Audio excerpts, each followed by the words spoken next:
Thank you for joining me today. And today I want to talk to you about another one of the 12. And today we're going to talk about the Apostle Thomas. The apostle who is, by tradition, is called Doubting Thomas. And I want to talk to you for a little bit about him today. And the two chapters that we're going to look at for these few moments are from John chapter 11 and then from John chapter 20.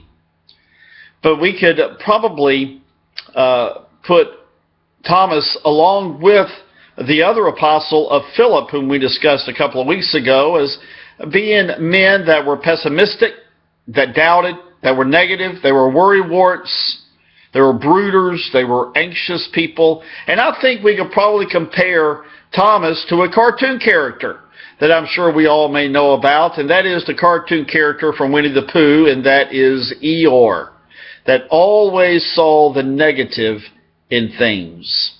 But let me give you a couple of things in regard to Thomas today. The first one is his heroic pessimism. His heroic pessimism. Now, let me kind of give you 4 key points here before we actually read the verse of where we see his heroic pessimism. The first one is this. The life of Christ was in jeopardy. And we see that in John chapter 10, 39 through 41, of where the religious leaders of Bethany wanted to stone him because of jealousy and because of envy of Christ. So then we see in John chapter 11, we see how Christ has gone from Bethany to escape from the stoning that they wanted to do upon Christ. And then in John chapter 11, we see Christ has received news that one of his best of friends of Lazarus is now sick unto death. And what he is telling the disciples is that he wants to return back to Bethany to be with Lazarus. So in John chapter 11, verse 8, we see that the disciples are urging Christ not to return. But then in John 11, 9 through 15, we see that there was an assurance given to them by Christ that he would indeed not be stoned. And then John chapter 11, we see the heroic statement. And that is this, of John chapter 11, verse 16, where it says, the disciple called Twin, I'm reading from the Holman Christian Standard, said to his fellow disciples, let's go so that we may die with him. So let me give you a couple of key points here. The first key point is Thomas was devoted to Jesus Christ. He was a devoted disciple, a devoted follower of Jesus Christ.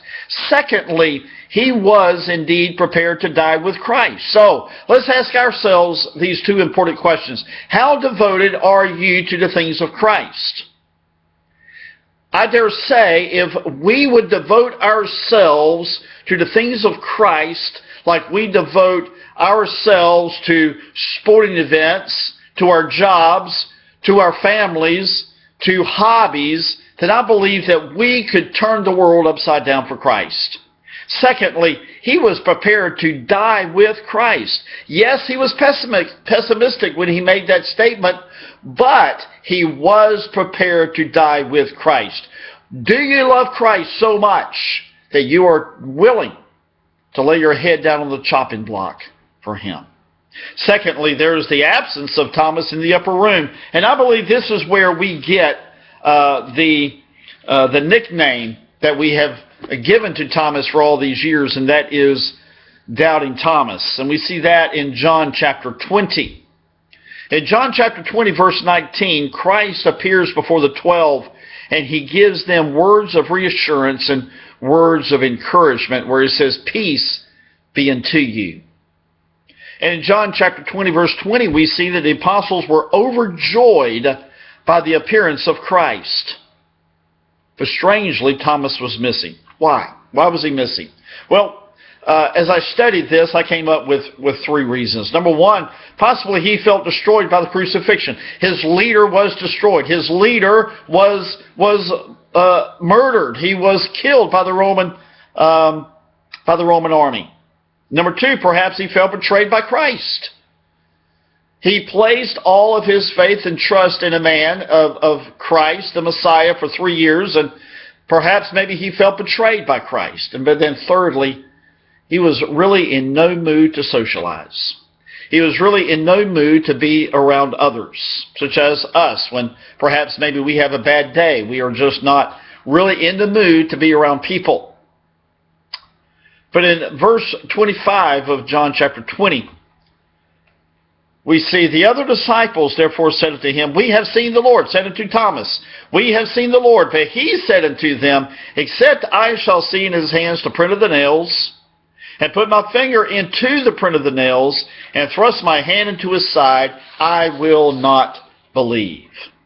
But then in verses 25 through 28, we see that he finally believed. Now I'm going to read those verses to you, then I'll give you 3 applications.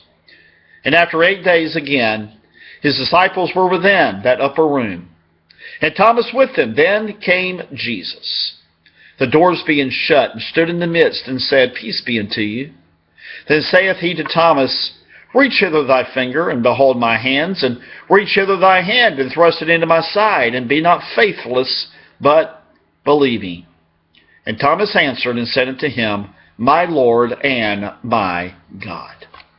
3 applications. Number 1, after conversion, Thomas was changed from a melancholy life, changed to a life of strong belief and faith in Christ. So here's a question. Have you changed? Have you been converted? And are you growing in your sanctification? Christ came to the 12 and Thomas with love, care, mercy, forgiveness. Have you allowed Christ to come to you with love, care, mercy, forgiveness? And lastly, is Christ your Lord, and is He your God? Well, God bless you. Have a great week, and we will see you next time on Growing Together with Christ.